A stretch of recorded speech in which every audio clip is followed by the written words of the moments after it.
በአንድ ራቅ ባለ ዘመን ላይ የምታምረዋ ንግስት ሰውነቷ እንደ በረዶ ነጭ፣ ጉንጮቿ እንደ ቲማቲም ቀይ፣ ጸጉሯ ደግሞ በጣም ጥቁር የሆነ ቆንጅዬ ሴት ልጅ ወለደች። ስኖ ዋይት ብላም ስም አወጣችላት። ነገር ግን ብዙ አልቆየም። ንግስቲቷ ወዲያውኑ ታመመችና ሞተች። ንጉሱም ልቡ ተሰበረ። ነገር ግን ትንሿ ልጁ ያለ እናት እንድታድግ አልፈለገም። ስለዚህም ከአንድ ዓመት በኋላ በድጋሚ አገባ። ሚስቱ በጣም ቆንጆ ነበረች። ነገር ግን ኩራተኛና ጨካኝ ሴት ናት።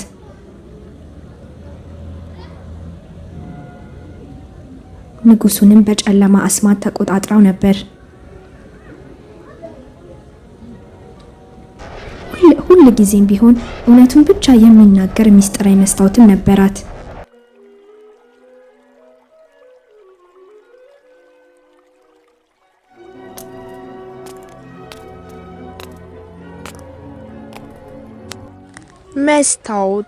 መስታወቱ በዚህ ምድር ላይ ከሁሉም በላይ የሚያምረው ማን ነው? አንቺ የኔ ንግስት፣ አንቺ ብቻ ነሽ በዚህ ምድር ላይ የምታምሪው።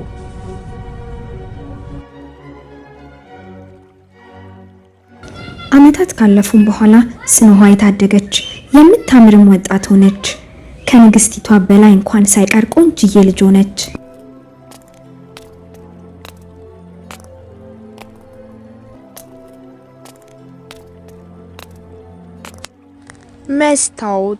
መስታወቱ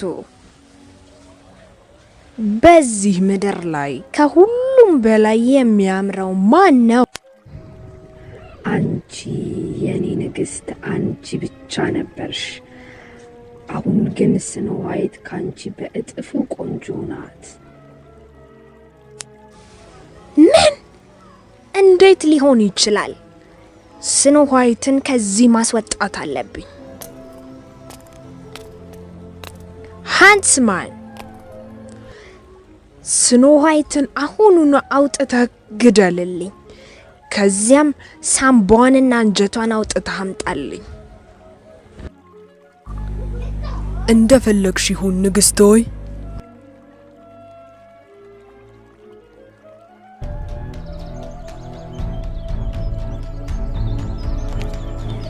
ነገር ግን ሃንትስማን ንግስቲቷ ያለችውን አላደረገም። ስኖ ዋይትን ወደ ጫካው መሃል ወሰዳት። ነገር ግን በጣም ቆንጆ ስለነበረች አዘነላት።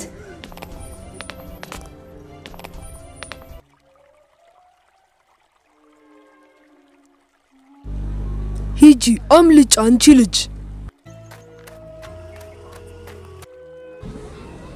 ሃንትስማን በምትኩ ከርከሮ ገደለና ሳምባውንና አንጀቱን ወስዶ ለዛች ክፉዋ ንግስት ሰጣት።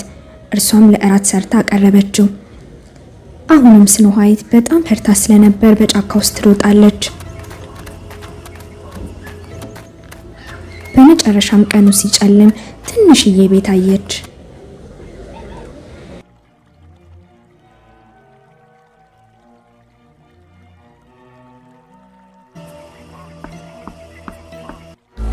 ሰላም፣ የሚረዳኝ ይኖራል?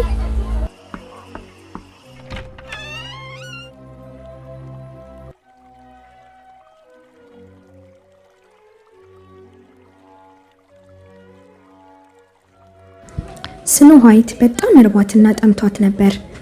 ትንሽ ዳቦ ማንስታ በላች።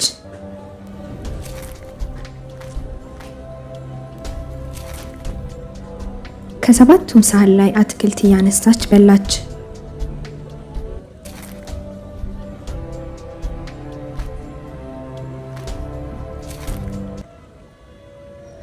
ከዛም የሚጠጣውን እያነሳች መጠጣት ጀመረች።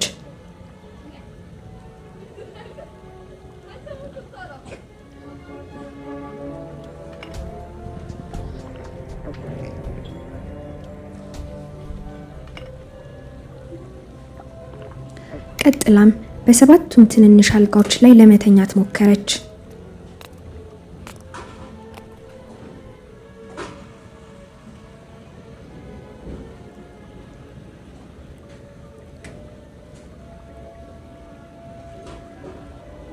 በመጨረሻም ለሷ የሚበቃ አልጋ አገኘችና ተኛች። ወዲያውኑ እንቅልፍ ወሰዳት።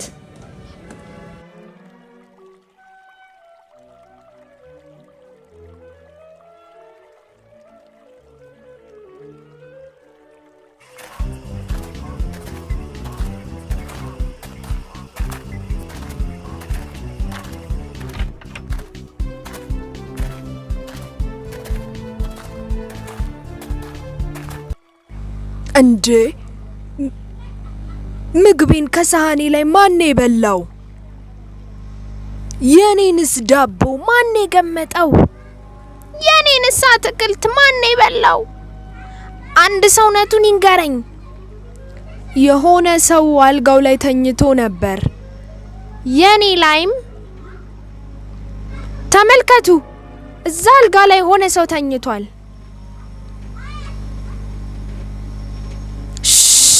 እንዳትረብሻት ትተኛ።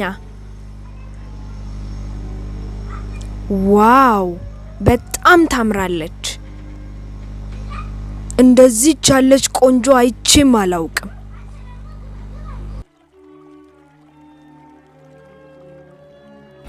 እነማን ናችሁ? እኛ 7ቱ ድንክዬዎች ነን። ይህ ደግሞ የኛ መኖሪያ ቤት ነው። አንቺ ማን ነሽ? ስኖ ዋይት ከክፉ ልዕልት እንዴት እንዳመለጠችና እነሱ ቤት እንደገባች ነገረቻቸው። ድንክዬዎቹም በጣም አዘኑላት። በማጽዳትና በማብሰል እየረዳቻቸው እስከፈለገች ጊዜ እንድትቀመጥም ፈቀዱላት። ኦ አመሰግናለሁ ድንክዬዎቹ፣ እናንተን ለመርዳት ዝግጁ ነኝ። በነጋታውም ድንክዬዎቹ መጥረቢያቸውን ይዘው ወርቅ ለመፈለግ ወደ ተራራ ሄዱ። ሰላም ዋይ ስኖ ዋይት፣ ተጠንቀቂ፣ ማንንም ሰው እንዳታስገቢ።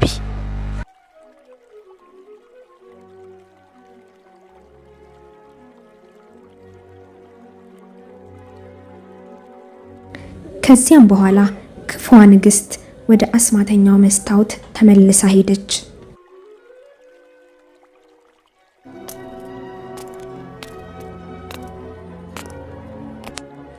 መስታወቱ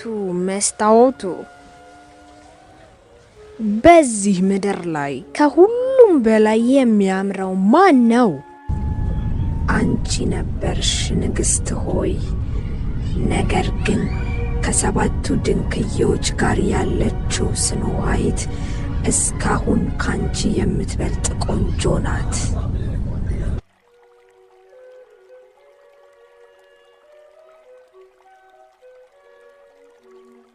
ስኖ ዋይት በህይወት አለች?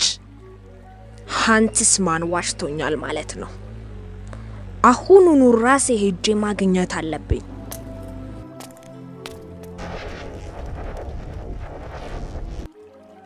ስለዚህም ክፉዋ ንግስት ራሷን ልክ እንደ አሮጊት ቀይራ ወደ 7ቱ ድንክዬዎች ቤት ፈጥና ሄደች። የኔ ቆንጆ የሚሸጥ ዕቃ ትፈልጊያለሽ? የሚያምር የጨርቅ ጌጦች በተለያየ ከለር ይዣለሁ። የኔ ውድ በርሽን እስቲ ክፈችልኝና ሁሉንም አሳይሻለሁ።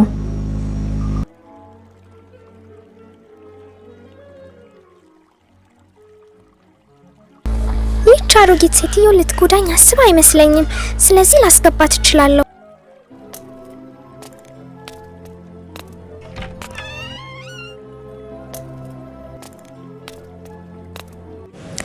ነይ የኔ ቆንጆ፣ ይህንን የጨርቅ ጌጥ ልሰርልሽ።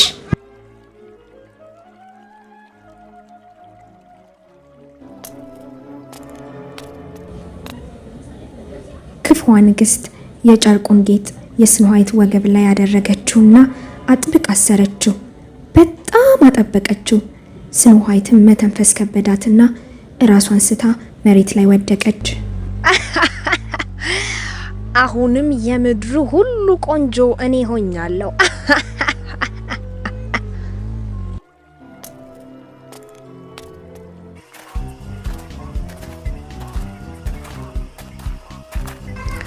ስኖ ዋይት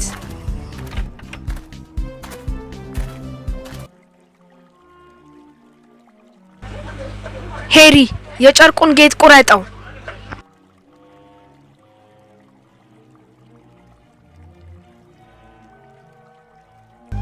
ምን ተፈጠረ ስኖ ዋይት? አንድ አሮጊት ሴትዮ ቤት ውስጥ አስገብቼ ነበረ። የሚያምር የጨርቅ ጌጥ ስትሸጥ ነበር። የእንጀራ እናትሽ መሆን አለባት። እባክሽ ተጠንቀቂ ስኖ ዋይት። ሁሉም እንግዳ ጥሩ እንደሆነ አታስቢ።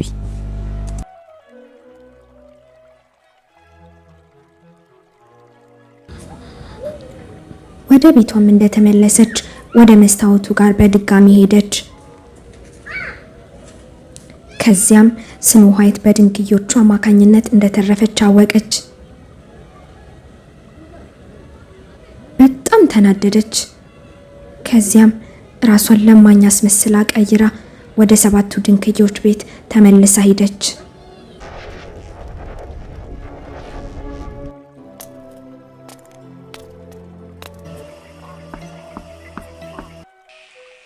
እባክሽን የምታምሪዋ ልጅ እባክሽን እዘኝልኝ። ይቅርታ አድርጊልኝ፣ ማንንም ወደ ቤት ማስገባት አልችልም። እባክሽን እኔ ለማኝ ብቻ ነኝ። እባክሽ ይህንን ማበጠሪያ ግዥኝና በብሩ እኔ የሚበላ ነገር ልግዛበት። ስኖ ዋይት የሚያምረውን ማበጠሪያ በጣም ወደደችው። ነገር ግን ጸጉሯ ላይ እንዳሳረፈችው ስኖ ዋይት ራሷን ሳተችና መሬት ላይ ወደቀች። የእንጀራ እናቷ ማበጠሪያውን መርዛው ነበር።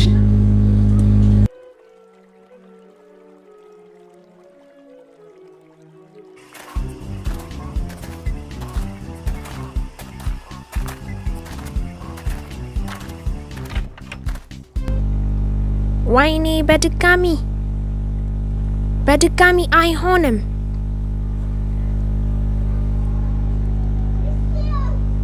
ስኖ ባክሽ ጠቃቃሁኝ።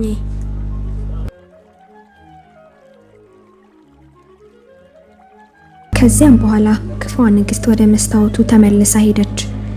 እናም ስኖ ዋይት አሁንም የምድሩ ሁሉ ቆንጆ እንደሆነች አወቀች።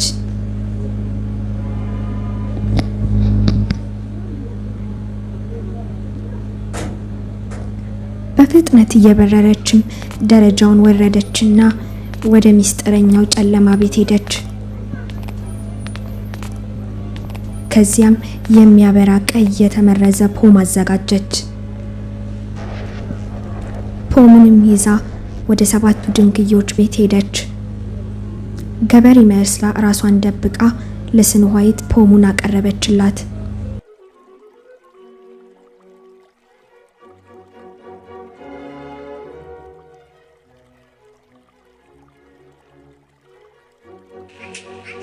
ፖም ይዤልሽ መጥቻለሁ የኔ ውድ። ይቅርታ፣ ከእንግዶች ምንም ነገር መቀበል አልችልም። መርዝ እንዳይኖረው ፈርተሽ ነው? የለው። አየሽ፣ እኔ ላይ ምንም አልፈጠረም።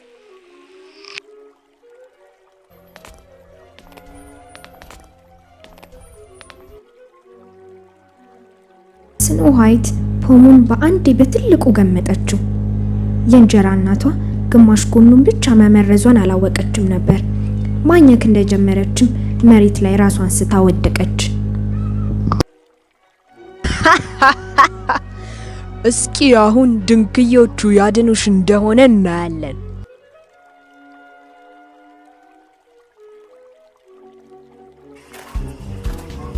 በዚያ ምሽት ድንክዮቹ ወደ ቤት ሲመለሱ ስኖ ዋይት መሬት ላይ ወድቃ አገኟት። ማበጠሪያውንና የጨርቁን ጌጥ አለመኖሩን አጣሩ። ነገር ግን ምንም ነገር ማግኘት አልቻሉም። ወይኔ ስኖ ዋይት፣ አሁን እሷን ማዳን የምንችል አይመስለኝም።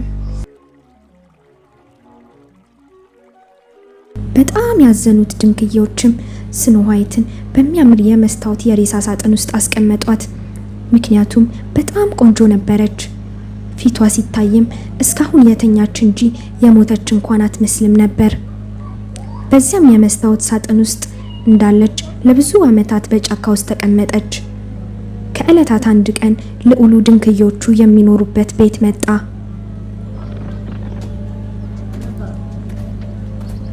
ስኖ ዋይትም ልዕልት እንደነበረች ሲሰማ ወደ መኖሪያው ሊወስዳት ፈለገ።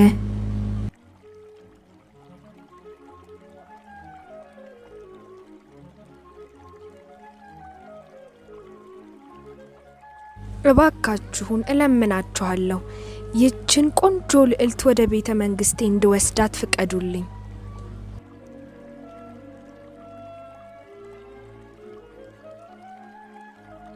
ትናፍቀናለች፣ ነገር ግን ውሰዳት፣ ምክንያቱም ምንም ቢሆን ልዕልት ናት። ስለዚህ የተሻለ ነገር ይገባታል።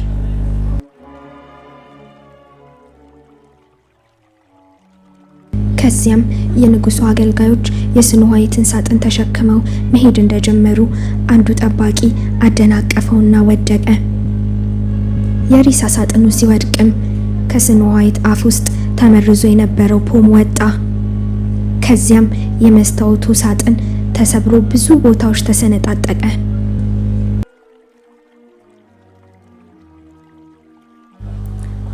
ምን ተፈጠረ?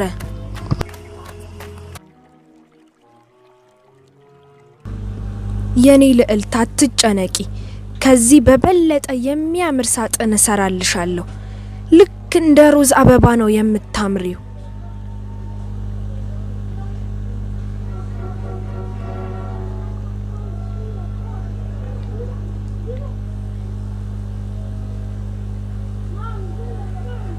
በህይወት አለሽ? ተመስገን። ደስ ሲል ስኖ ዋይት ተነሳሽ፣ ደስ ሲል። ይሄ ደግሞ ምንድን ነው?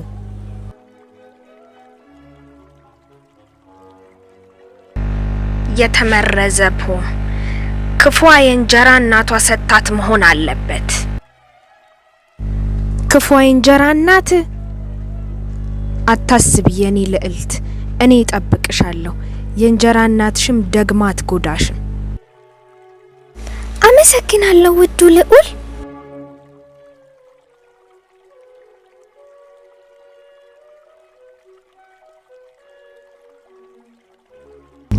በጥቂት ጊዜ ውስጥም ስኖ ዋይትና ልዑሉ በጣም ተዋደዱ እና በጣም በሚያምር የሰርግ ዝግጅት በልዑሉ መኖሪያ ቤት ውስጥ ተጋቡ። ለብዙ ዓመታት ለንግስቷ በምድር ላይ ቆንጆ እሷ ብቻ መሆኗን ሲነግራት የኖረው መስታወት ስኖ ዋይት በህይወት ስላለች ሌላ ነገር ነገራት።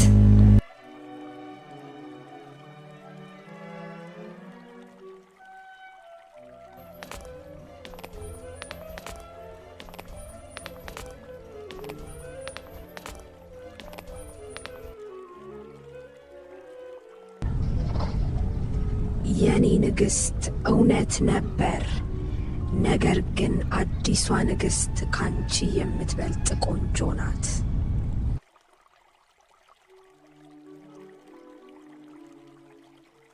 ክፉዋ ንግስት በጣም ብትናደድም አዲሷ ንግስት ግን ማን እንደሆነች ለማወቅ ፈለገች። ከዚያም የዘውድ በዓል ዝግጅት ላይ ሄደች። አዲሷ ንግስት ስኖ ዋይት መሆኗን ስታይ ደንግጣ መሬት ላይ ወደቀች።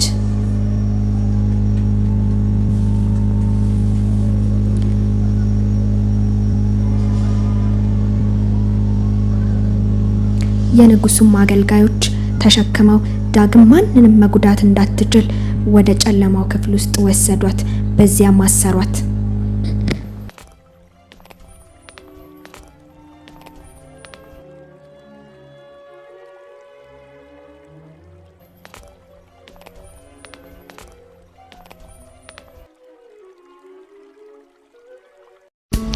ከዚህም በኋላ በየጊዜው የምንለቃቸው የአማርኛ ተረቶች እንዲደርሱ ይህን ሆራ አማርኛ ታሪኮች የሚለውን የዩቲዩብ ቻናላችንን ላይክ፣ ሼር፣ ሰብስክራይብ በማድረግና የደወል ምልክቷን በመጫን ቤተሰብ መሆኑን እንዳይረሱ። እናመሰግናለን።